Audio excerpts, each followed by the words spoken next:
நமஸ்கார் நேயர்களே. FTP Tamil channel நேயர்களுக்கு உங்கள் குன்றத்தூர் பாலாஜியின் அன்பார்ந்த வணக்கங்கள். இந்த பதிவில் நம்ம பார்க்கக்கூடிய விஷயம் யாருன்னு பார்த்தோம் அப்படின்னா, நம்மளோட கேப்டன் விஜயகாந்த் சார் அவரோட அந்த திரையுலக வாழ்க்கையை பற்றி, அதில் இருக்கக்கூடிய சில சுவாரஸ்யமான விஷயங்களை பற்றி தான் இந்த பதிவில் நான் பேச போகிறேன். என்னடா ஜோசியர் இவ்வளோ நாள் ஜோசியத்தை பற்றி பேசியிருந்தார், இப்போ திடீர்னு குன்றத்தூர் பாலாஜி பார்த்தீங்க அப்படின்னா சினிமாவை பற்றி பேசுகிறாரே நீங்கள் நினைக்கலாம். காரணம் ஏன் அப்படின்னா, சினிமாவில் ஒரு ஈடுபாடுங்கிறது எங்கள் அப்பா மூலயமா எங்கள் குடும்பத்தில் இருக்குது. எங்கள் அப்பா சினிமாவில் இசைத்துறையில் சங்கர் கணேஷ்ட 40-45 வருஷ காலமாக இருந்திருக்கார். அதை தவிர எம்எஸ்விட்ட ஒர்க் பண்ணியிருந்திருக்கார். இப்போ அதோட அந்த பாதிப்புங்கிறது பார்த்தோம் அப்படின்னா, சினிமாவை பொறுத்த வரைக்கும் எனக்கு ஜாஸ்தி உண்டு. அதான் உண்மையான விஷயம். ஏன்னா சினிமாவில் எங்கள் அப்பா அவரோட ப்ரொஃபஷன் அவர் போய் பண்ணினாரு. ஆனால் எங்கள் அப்பா சினிமாவில் இருந்து அதில் சம்பாதிச்சு தான் எங்கள் குடும்பத்தை காப்பாற்றினா, அதோட இம்பேக்ட்டுங்கிறது எனக்கு ஜாஸ்தி உண்டு. அதனால தான் நான் ஒரு சினிமா படம் வருது அப்படின்னா அதில் நான் ரொம்ப இன்ட்ரெஸ்டோட பார்ப்பேன் எல்லா படத்தையுமே. நான் எந்த படத்தையுமே நெகட்டிவ் கமெண்ட்ஸே கொடுக்க மாட்டேன். காரணம் ஏன்னா ஒரு படம் ஒரு குரூப் எடுக்கிறாங்க அப்படின்னா அதுக்கு பின்னாடி 300 குடும்பம் 400 குடும்பம் ஒர்க் பண்ணுறது. ஒரு சினிமா இன்னைக்கு நல்லா வாழ்ந்து நல்லா ஓடினாதான் அவங்களுக்கு அடுத்த வேலை சாப்பாடு. அதை நான் என் மைண்டில் நான் ஜாஸ்தி ஏற்றின விஷயம். அதனாலதான் நான் பார்த்தீங்கன்னா அந்த காலத்துல எல்லாரும் பென்ட்ரைவ்ல காப்பி பண்ணி போய் படத்தெல்லாம் பார்ப்பாங்க, புது படத்தெல்லாம் பார்ப்பாங்க. நான் அப்படிலாம் பார்க்க மாட்டேன்.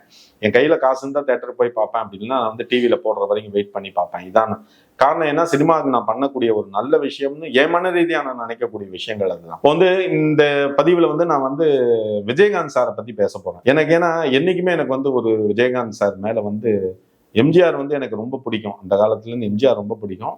விஜயகாந்த் சார் மேல எனக்கு ஒரு ஆணித்தனமான மரியாதை, அன்பு கலந்த மரியாதைங்கிறது எனக்கு என்னைக்குமே உண்டு. காரணம் ஏன் அப்படின்னா, இதுவும் ஒரு விஷயத்துல எங்க குடும்ப ரீதியா சொல்லலாம். காரணம் ஏன்னா, எங்க அப்பா பாத்தீங்க அப்படின்னா அவர் அசிஸ்டன்ட் மியூசிக் டைரக்டர் மாத்திரம் கிடையாது, சினிமால பல பாட்டுக்கள்லாம் எழுதியிருக்காரு எங்க அப்பா. எங்க அப்பா நீங்க பாத்தீங்கன்னா விஜயகாந்த் ஆரம்ப காலத்தை படம் சொல்லக்கூடிய சட்டம் ஒரு இருட்டற, அதாவது விஜயோட அப்பா இருக்கார் பாத்தீங்களா, எஸ்.ஏ. சந்திரசேகர் சார் எடுத்த படம் பாத்தீங்கன்னா சட்டம் ஒரு இருட்டறன்னு சொல்லிட்டு, அவரும் ஆரம்ப கால டைரக்டர். அப்ப விஜயகாந்த் சார் ஆரம்ப காலமா அவர் சினிமால அப்பதான் ஒரு பை ஸ்டெப்பா வந்துட்டு இருக்காரு. அப்ப சட்டம் ஒரு இருட்டறன்னு சொல்லிட்டு ஒரு படம் எடுத்தார். அதுக்கு மியூசிக் சங்கர் கணேஷ். அதுல எங்க அப்பா ஒரு பாட்டு எழுதணும். எஸ்ஏசி சார் சொன்னார் எங்க அப்பாட்ட, வெங்கடேஷ் நீங்க ஒரு பாட்டு எழுதுங்க. எங்க அப்பாவுக்கு சினிமால என்ன பேர் அப்படின்னா காரைக்குடி எஸ் வெங்கடேஷ்னு சொல்லுவாங்க. அப்படி இல்லைன்னா எங்க அப்பாவுக்கு இன்னொரு பேர் உண்டு. என்ன புனை பெயர் அப்படின்னா பூங்குயில். இந்த பூங்குயிலங்கிற பேர் எப்படி வந்தது அப்படின்னா, வடிவுக்கரசி அம்மா கன்னி பருவத்திலேன்னு ஒரு படம் நடிச்சாங்க. அதுதான் வடிவுக்கரசி அம்மாவுக்கு முதல் படம். அந்த படத்துல வடிவுக்கரசி அம்மாவோட இன்ட்ரோடக்ஷன் சாங் பாத்தீங்க அப்படின்னா எங்க அப்பா தான் எழுதியிருப்பார். அடியம்மாடி சின்ன பொண்ணு அவ ஆசைப்பட்டா நெஞ்சுக்குள்ள அது என்னாச்சு சம்மதம் வந்தாச்சு அப்படின்னு எங்க அப்பா எழுதியிருப்பார். அது பாத்தீங்கன்னா வடிவுக்கரசி ஒரு வயல்வெளியில பாடின்னு வர மாதிரி சாங் பம்பர் ஹிட் ஆச்சு அந்த சாங். எங்க அப்பா வடிவுக்கரசிக்கு திரையுலகில் முதல் இன்ட்ரோடக்ஷன் சாங் எங்க அப்பா எழுதின பாட்டு தான். அதே மாதிரி சட்டம் ஒரு பாத்தீங்க அப்படின்னா, அது தவிர எங்க அப்பா பூங்குயிலே பூங்குயிலே இத்தனை நாளா நீ ஆசைப்பட்ட நாளான கன்னி பொண்ணு அப்படின்னு ஒரு பாட்டு எழுதினார். அதுல இருந்தா எங்க அப்பாவுக்கு பூங்குயிலுங்கிற அந்த பட்டம் வந்தது. சினிமால பாத்தீங்கன்னா எங்க அப்பா காரைக்குடி வெங்கடேஷ்னு ஒரு டைட்டில், அப்படி இல்லைன்னா பூங்குயில்னு சொல்லிட்டு வரும். இப்ப சட்டம் ஒரு லிட்டர்ல பாத்தீங்கன்னா எஸ்எஸ்சி சார் எங்க அப்பாட்ட சொல்லி ஒரு பாட்டு எழுதுங்க, விஜயகாந்த் சார் படத்துக்கு எழுதணும். அப்போ எங்க அப்பா எழுதின பாட்டு தான் அந்த படத்துல டைட்டில்ல வரும். சட்டம் ஒரு இருட்டற அறிஞர் அண்ணா சொன்னா அப்படின்னு சொல்லிட்டு டைட்டில் ஆரம்பிக்கும். அப்ப பாத்தீங்கன்னா அதுல அந்த அந்த பாட்டை பாடின்னு வருது யாருன்னு பாத்தீங்கன்னா சங்கர் கணேஷ் மியூசிக் டைரக்டர்ல கணேஷ்னு இருக்கார் பாத்தீங்களா, அவர் தான் ஒரு பிச்சைக்காரன் ரோல்ல அந்த பாட்டை பாடிட்டு வருவார். அதாவது அந்த ஷார்ட் பிரகாரம் ஒரு பிச்சைக்காரன் சட்டத்தை பத்தி பாடிட்டு ரோட்ல வர மாதிரி எங்க அப்பா அது சட்ட ரீதியா எழுதியிருப்பார். அந்த படத்துல பாத்தீங்கன்னா பாட்டு பம்பர் ஹிட். அதை எஸ்ஏசி சார் அப்படியே ஹிந்தியில பண்ணார். அந்தா காணுன்னு சொல்லிட்டு பண்ணினார். அங்கேயும் பம்பர் ஹிட் படம். அதுக்கப்புறம் பாத்தீங்கன்னா எஸ்ஏசி சார் பண்ணின படம் பாத்தீங்க அப்படின்னா வெற்றின்னு ஒரு படம் பண்ணினாரு. அதுக்கப்புறம் நெஞ்சிலே துணிவு இருந்தார். எல்லா படத்துலயும் எங்க அப்பாவுக்கு ஒரு பாட்டு சான்ஸ் எழுத கொடுத்துருப்பாரு. அது தவிர எங்க அப்பா பாத்தீங்கன்னா எஸ்ஏசி சார் படத்துல, நிறைய படத்துல அதுக்கப்புறம் வந்த படத்துலலாம் கிளப் டான்ஸ் பாட்டு தான் நிறைய எழுதியிருப்பார். அனுராதா டான்ஸ் ஆடுவா, அனுராதாக்கு தான் எங்க அப்பா பாட்டு நிறைய எழுதியிருக்காரு. அதனால எங்க அப்பா கிண்டலாவும் பண்ணுவாங்க, அனுராதா வெங்கடேஷ்னு கிண்டல் பண்ணுவாங்க எங்க அப்பாவை எல்லாரும். ஆனா அந்த காலத்துல வந்து எங்க அப்பாவுக்கு வந்து அந்த பாட்டு எழுதக்கூடிய தன்மைங்கிறது அவர் இயற்கையாவே அவருக்கு வந்து பிறவியிலே வந்த விஷயம். நானும் எழுதியிருக்கேன் நிறைய பாட்டெல்லாம் வந்து பாத்தீங்கன்னா எழுதியிருக்கேன், படத்துக்கெல்லாம் கிடையாது. நான் சில சினிமா டியூன்ல எனக்கு பிடிச்ச பாட்டுலாம் நான் எழுதியிருக்கேன் நிறைய. இப்போ நீங்க பாத்தீங்கன்னா எங்க அப்பா வந்து அந்த மாதிரி பாட்டு எழுதியிருந்தாரு. அதுக்கப்புறம் எஸ்எஸ்சி சார் வந்து ஒரு படம் எடுத்தார், நெஞ்சிலே துணிவு இருந்தால்னு ஒரு படம் எடுத்தார். அது வந்து கொஞ்சம் மர்டர் சப்ஜெக்ட், கொஞ்சம் டிஃப்ரெண்டா இருக்கும். அந்த படத்துல வந்து விஜயகாந்த் சாருக்கு எங்க அப்பா பாட்டு எழுதினார். அது வந்து ரொம்ப ஹிட்டான பாட்டு, நீங்களாம் கேள்விப்பட்டிருப்பீங்க. சித்திரமே உன் விழிகள் கொத்து மலர் கனைகள் முத்திரைகள் இட்ட மன்மதனான் உந்தன் மன்னவன்தான் பூஞ்சோலையே ஒரு பூந்தோட்டமாய் வளர. அது பாத்தீங்கன்னா அதுல வந்து எங்க அப்பா எழுதியிருப்பார். அந்த பாட்டு வந்து பம்பர் ஹிட் விஜயகாந்த் சாருக்கு. காஸ்டியூம்லாம் சேஞ்ச் கிடையாது, ஒரே காஸ்டியூம் தான். ஆனா பாத்தீங்கன்னா எஸ்எஸ்சி சார் வந்து ரொம்ப டிஃபரெண்டா எழுதியிருப்பார் அந்த பாட்டு சித்திரமே. எங்க அப்பா எழுதின பாட்டுக்கு அந்த ஷார்ட்ஸ் எல்லாம் பாத்தீங்கன்னா ரொம்ப டிஃபரெண்டா வச்சிருப்பார். அந்த காலத்துல ரொம்ப பேசப்பட்ட பாட்டு. பல பேருக்கு வந்து இந்த பாட்டு எங்க அப்பா எழுதினதுன்னு தெரியாது. காரணம் ஏன்னா எல்லாரும் என்ன நினைச்சிருப்பாங்கன்னா பெரிய கவிஞன் யாரோ எழுதியிருக்கான்னு நினைச்சிருப்பாங்க. எங்க அப்பா தான் எழுதினார். நிறைய விஜயகாந்த் படத்துக்கு வந்து எங்க அப்பா வந்து ஆரம்ப காலத்துல அந்த பாட்டை எழுதினதுனால எனக்கு ஆரம்ப காலத்துல இருந்து விஜயகாந்த் சார் மேல ஒரு அபிமானம்ங்கிறது ஜாஸ்தி. அது தவிர வந்து பாத்தீங்கன்னா விஜயகாந்த் சாரை பொறுத்த வரைக்கும் ரொம்ப கஷ்டப்பட்டு வந்திருந்தார். அதாவது விஜயகாந்த் சாரோட முதல் படம் பாத்தீங்கன்னா தூரத்திடி முழக்கம். அதுல நீங்க பாத்தீங்கன்னா அவ்வளோ வந்து பாவமா இருப்பாரு, சட்டை கூட கிடையாது அந்த படத்துல, அந்த மாதிரி கேரக்டர். அந்த மாதிரி அதுல மியூசிக் பாத்தீங்கன்னா சலீல் சௌத்ரி, உள்ளமெல்லாம் தள்ளாடுதே. அது அந்த பாட்டு நீங்க கேள்விப்பட்டிருக்கீங்க, சலீல் சௌத்ரி போட்ட பாட்டு. அது பம்பர் ஹிட் ஆச்சு அந்த படம், தூரத்திடி முழக்கம்னு. அந்த படம் வந்து அவ்வளவு பேசப்படலை. ஆனா எஸ்ஏசியோட விஜயகாந்த் வந்து கைகோர்த்து வரக்கூடிய அந்த விஷயங்கள், படங்கள் எல்லாமே சக்சஸ் விஜயகாந்த் சாரை பொறுத்த வரைக்கும். அதுக்கப்புறம் வந்து அவர் வந்து ஹீரோங்கிற ஒரு அங்கீகாரம் பெருசா வந்து பெரிய டெவலப்மெண்ட்ல வந்திருந்தார்.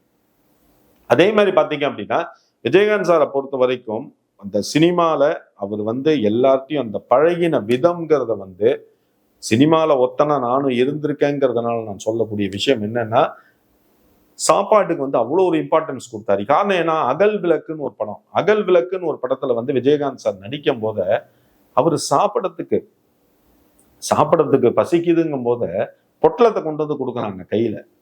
அப்ப வந்து அவர் பிரிச்சு பார்க்கும் போத ஒரு மனுஷன் பசின்னு வரும்போத தக்காளி சாதம் இல்ல லெமன் சாதம் இந்த மாதிரி வந்து ஒரு இது இல்லாம கொடுக்குறாங்கும்போது அது மனசு வருத்தப்பட்டு அப்ப அவர் வந்து எடுத்த முடிவு தான் வந்து பாத்தீங்கன்னா ஆஸ் ஏ பிராமிராவித்தரோட சேர்ந்து அவர் இந்த அன்னதானம்னு பண்ணணும், சாப்பாடு நல்லா போடணும், நம்மளோட படத்துல எல்லாருக்கும் நிறைய சாப்பாடு போடணும்னு சொல்லிட்டு அந்த ஒரு விஷயத்த வந்து வெளியில கொண்டு வந்தார். இதை வந்து நிறைய பேர் சொல்லியிருக்காங்க, டிவியில சொல்லியிருக்காங்க. நான் ஒன்றும் புதுசு கிடையாது, இருந்தாலும் எனக்கு அது சொல்லக்கூடிய அந்த கடமைங்கிறது இருக்கு. அதுதான் உண்மையான விஷயம். நானும் ஒரு தடவை நீங்க இங்க பாத்தீங்கன்னா ராஜாபாதர் ஸ்ட்ரீட்ல நானே போய் விஜயகாந்த் சாரோட ஆபீஸ்ல போய் சாப்பிட்டுருக்கேன். உண்மையா அதை பொய்க்கு சொல்ல, உண்மையாவே நான் ஒரு தடவை போகும்போது மதிய வேலையில போகும்போது அங்க ஆஸ் எம்ப்ளாயிஸ் ஆபீஸ்ல வந்து பாத்தீங்க அப்படின்னா அங்க வந்து கரெக்டா வந்து அழகா அவங்க வந்து சாதத்தை போட்டு அதுல வந்து சாம்பாரை விட்டு அதுக்கப்புறம் சாதம் ரசம் அப்புறம் வந்து கோஸ் பொரியல் எல்லாம் தனியா போட்டு ஜம்முன்னு போடுவாங்க. எவ்வளவு பேர் சாப்பிட்டுருக்காங்க தெரியுங்களா? காரணம் ஏன் அப்படின்னா அந்த அந்த அந்த அன்னதானம்ங்கிற விஷயத்த வந்து இவர் வந்து இன்னைக்கு நேர்த்தி பண்ணல, அந்த காலத்துல இருந்து பண்ணிட்டு இருக்காரு விஜயகாந்த் சார். இது வந்து வெளியில யாருக்கும் தெரியல, அதான் உண்மையான விஷயம். விஜயகாந்த் வந்து நமக்கு எப்படி எல்லாரும் காமிச்சிருக்காங்க மீடியாலாம், அவர் பண்ணக்கூடிய விஷயங்கள் நல்ல விஷயங்களை யாராவது காமிச்சாங்களா? யாரும் காமிக்க மாட்டாங்க சார். அதாங்க சார் அங்க இருக்கிற பிரச்சனையே. விஜயகாந்த் இறந்து போனதுக்கு அப்புறம் வந்து எல்லாரும் சொல்றாங்க விஜயகாந்த் அது பண்ணார் இது பண்ணார் இது பண்ணார் இது பண்ணார்னு. எவ்வளவு ஒரு நல்ல விஷயங்கள் பண்ணியிருக்காங்க, அது வந்து நம்ம வந்து பார்க்கணும் சார். இன்னைக்கு நீங்க பாத்தீங்கன்னா சினிமால பல குடும்பம் வந்து நல்லா வாழ்ந்துட்டு இருக்குன்னா அது ஒரு பேஸ் யாருன்னா விஜயகாந்த் சார் தான், வேற யாரும் கிடையாது. ஸ்டண்ட் யூனிட்ல நீங்க பாத்தீங்கன்னா அந்த காலத்துல ஸ்டண்ட் யூனியன்ல வந்து ஒரு மெம்பர்ஷிப் கார்டுன்னு எடுக்கிறதுக்கு அந்த காலத்துல பணம் எவ்வளவு தெரியுங்களா? 7,000 ரூபாய். அந்த 7,000 ரூபாய் கட்ட முடியாம எவ்வளவு பேர் வருத்தப்பட்டு நின்று இருக்கிற சமயத்துல விஜயகாந்த் சார் எவ்வளவு பேருக்கு அந்த ஸ்டண்ட் யூனியன் கார்டு எடுத்து கொடுத்தாரு தெரியுங்களா?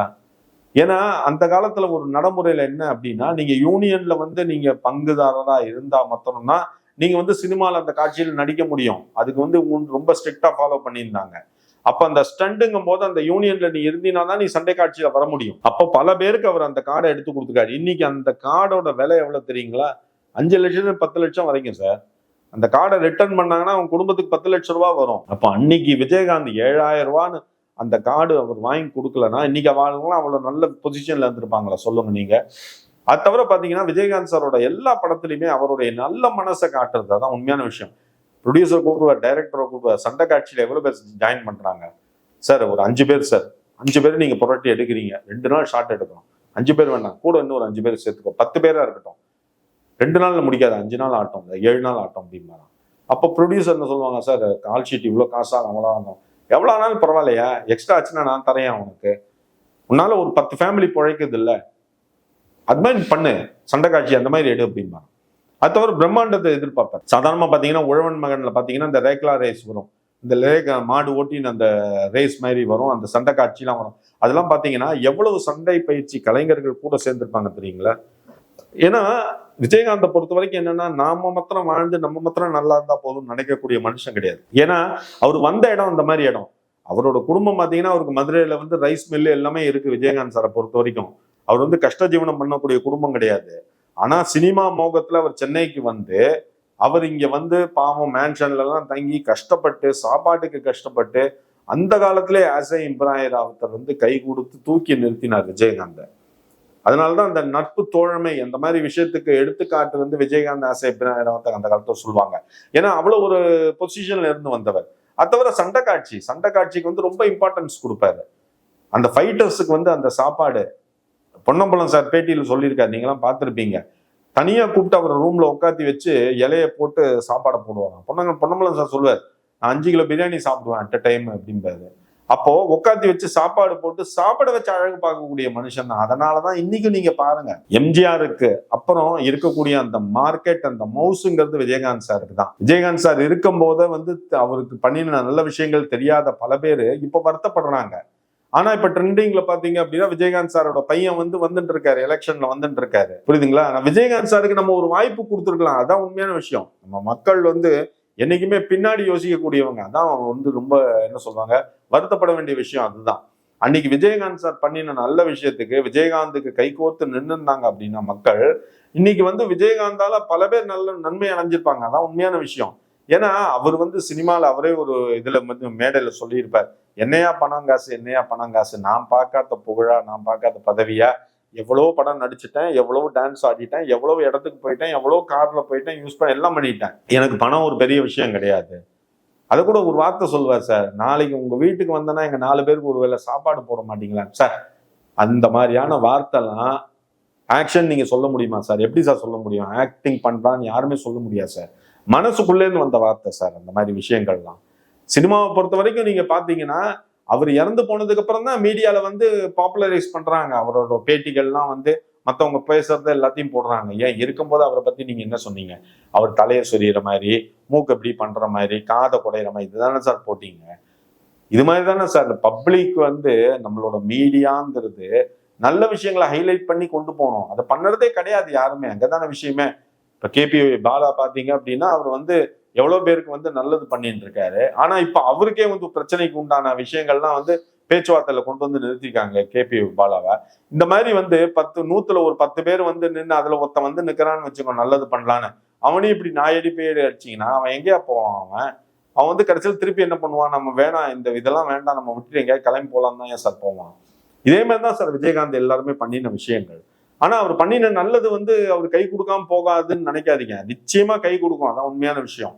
அவங்களோட குடும்பத்துக்கு எந்த ஒரு குறையும் இல்லாம அவர் பண்ணின தான தர்மங்கள் காப்பாத்தும், அது வந்து மறுக்க முடியாத விஷயம், உண்மை அதுதான். ஏன்னா எவ்வளவு பேரை வாழ வச்சிருக்காரு, எவ்வளவு பேருக்கு அன்னபூர்ணியா இருந்து வயிறார சாப்பாடு போட்டிருக்காரு, அதெல்லாம் தான். ஏன்னா சினிமாவில் அவர் எவ்வளவு கோடி கோடியா சம்பாதிச்சார், அந்த பைசா வேணா அவரா வச்சுட்டாரு. எவ்வளவு பேருக்கு மக்களுக்கு செஞ்சார், எவ்வளவு பேருக்கு தையல் மிஷின் வாங்கி கொடுத்தார், எவ்வளவு பேருக்கு வந்து கால் இல்லாதவங்களுக்கு வந்து அந்த சக்கரை நாற்காலி வாங்கி கொடுத்தாரு, எல்லாம் பண்ணினார். இதெல்லாம் பண்ணி எல்லாம் பண்ணியிருக்காரு. அப்படிங்கும் போது அந்த மனிதாபிமானத்தை வந்து நம்ம மதிக்கணும் தான். அதனாலதான் இந்த விஜயகாந்தை பத்தி நான் இந்த பதிவுல வந்து பேசுறதுக்கு காரணம் அதுதான். ஏன்னா விஜயகாந்தை பொறுத்த வரைக்கும் வந்து ஒரு நல்ல மனுஷன், அது அவ்வளவுதான் சொல்லுவேன், அதுக்கு மேல எதுவுமே சொல்ல மாட்டேன். அவரே ஒரு பேட்டியில சொன்னாராம், எம்ஜிஆர் இறந்து போன போது மக்கள் அழுது அடிச்சுன்னு ஓடினாங்களாம்.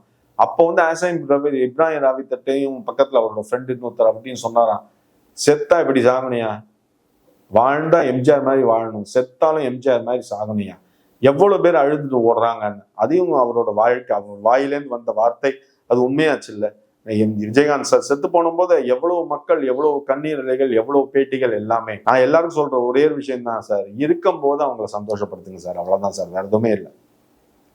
ஒரு சான்ஸ் கொடுக்கறதுல என்ன தப்பு இருக்கு சொல்லுங்க? ஒரு சான்ஸ் கொடுக்கலாம் இல்ல. அவன் சின்ன பையனா இருக்கட்டும், அவன் இப்பதான் அரசியலுக்கு புதுசா இருக்கட்டும், அரசியல்ல அனுபவமே இல்லாம இருக்கட்டும் சார், அதெல்லாம் வேற விஷயம் சார். எவ்வளவு நாள் பண்ண போறான் ஆட்சின்னு? அவனுக்கு ஒரு சான்ஸ் கொடுக்குறீங்க, 5 வருஷம் தானே சார் இருக்க போறான். 5 வருஷத்துக்கு அப்புறம் அவனுக்கு அந்த அரசியல்ல அனுபவம் இல்லைன்னா ஆட்டோமேட்டிக்கா ஆட்சி மாறதான் போகுது. எல்லாமே இதுதான் நடக்கக்கூடிய விஷயம் தானே. இப்ப எம்ஜிஆர் எப்படி அமெரிக்கால உட்காந்து இப்படி கை காமிச்சு ஜெயிச்சாரு?